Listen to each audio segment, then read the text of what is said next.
Abducted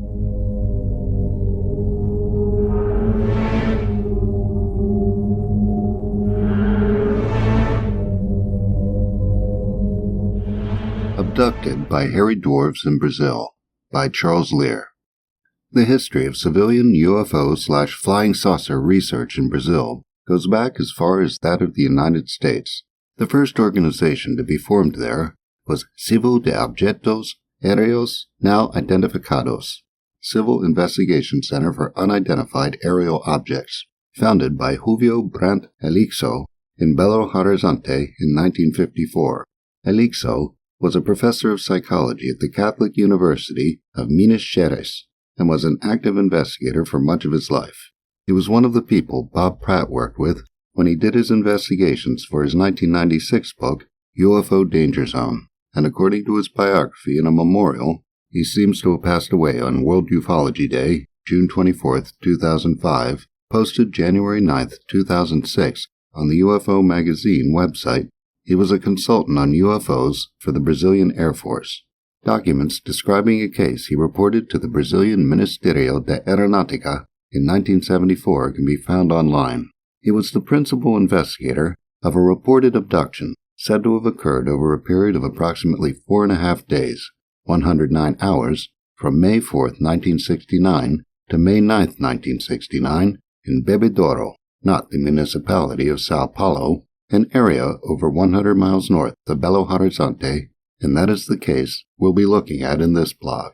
The case of José Antonio da Silva is examined in 3 issues of Flying Saucer Review, November-December 1971, November-December 1973, and November 1975. The first article, 48 Hours in a Flying Saucer, by Gordon Creighton, gives an account that, according to him, was taken from a press clipping that came from the May 16, 1969 edition of either the Rio de Janeiro Diário de Notícias or the Sao Paulo Diário de Noite.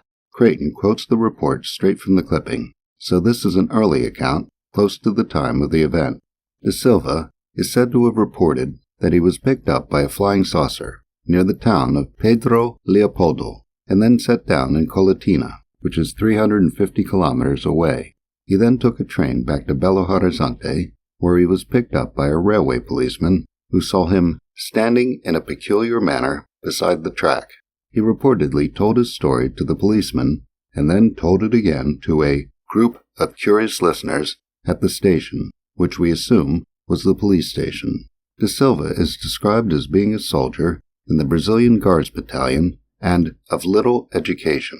According to the report, he was fishing at a lake near Pedro Leopoldo when a noise behind him caused him to turn around. He is said to have seen a disc-shaped craft come down and land on a tripod that came out of the bottom. A bright yellow light that came from it changed to red and then faded out until he was able to see the shape of the craft. A hatch that had a staircase on its inside is described as opening and coming down, and 3 small yellowish hairy men with high cheekbones are said to have descended.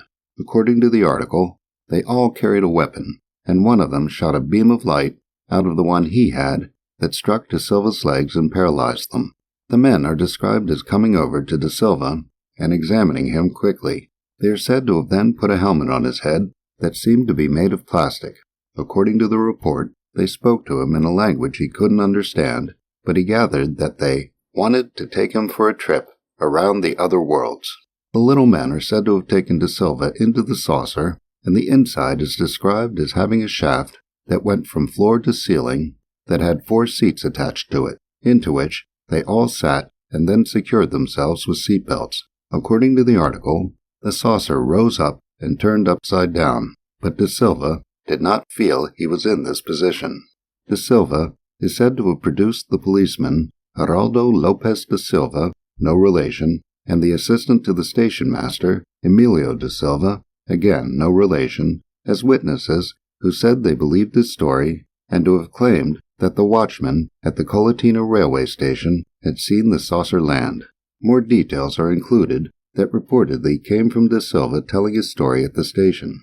He said he took the train from Colatina, where the little men had left him, and that they told him, "We'll return in 3 years from now to look for you again."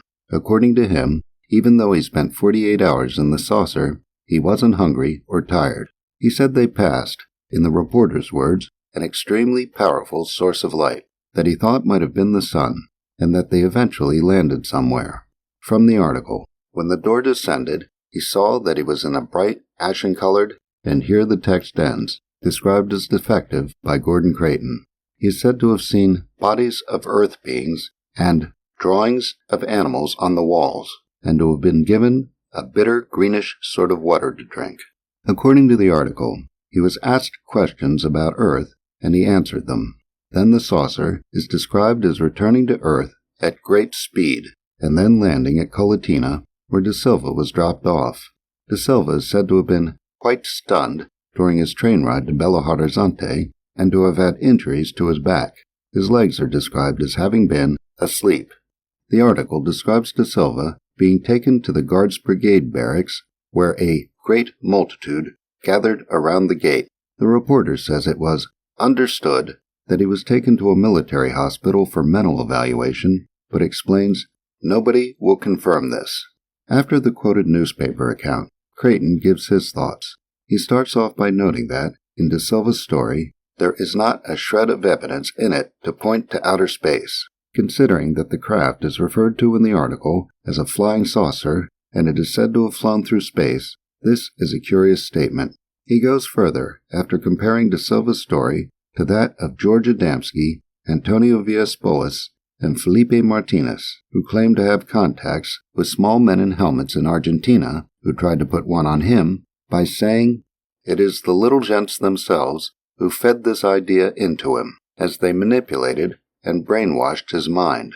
Throughout the centuries, these creatures have always been noted for their penchant for humbug, and this time, as so often in the past, they picked a simple sort of fellow with whom to play their tricks, and to whom to give their current line in cock and bull stories, which is space travel.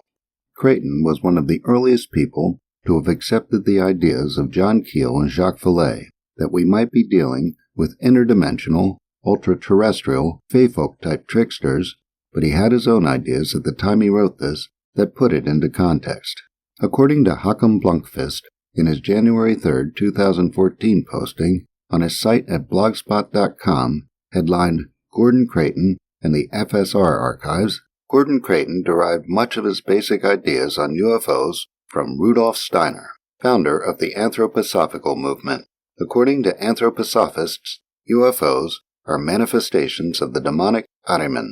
Blunkvist explains that from 1965 to 1974, the assistant editor of FSR was Dan Lloyd, and that he and his wife Eileen were leading anthroposophists in Britain.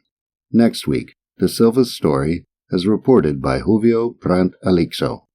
Charles Lear is the author of Crashed Saucers and Malevolent Aliens, available at Amazon.com.